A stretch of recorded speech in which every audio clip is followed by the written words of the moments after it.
News के प्रायोजक हैं doctor Asadullah Khan English medium school और जूनियर कॉलेज सोलापूर।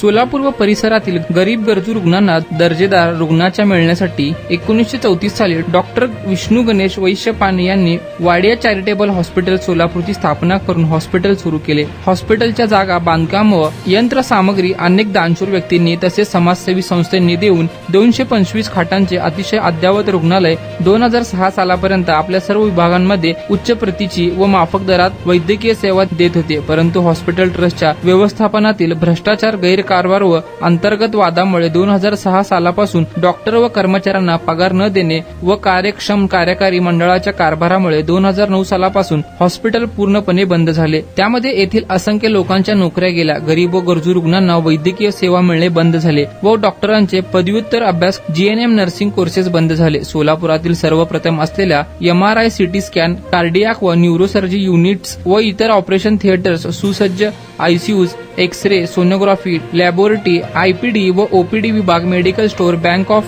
महाराष्ट्राची शाखा व कॅन्टीन अशा कोट्यावधी रुपयाच्या मशिनरी व मालमत्ता या हॉस्पिटलमध्ये कार्यरत होती। वरील हॉस्पिटलच्या उभारणीमध्ये येथे काम करणाऱ्या डॉक्टर्स व स्टाफने सेवाभावी वृत्तीने या रुग्णालयाची उभारणी केली व विस्तारीकरण केले। 2006 मध्ये तत्कालीन कार्यरत असलेले सचिव स्वर्गीय RR राठी यांनी हॉस्पिटलमध्ये बरीच सामग्री व फर्निचर तसेच गैरव्यवहार करून हॉस्पिटलच्या अतोनात नुकसान केले।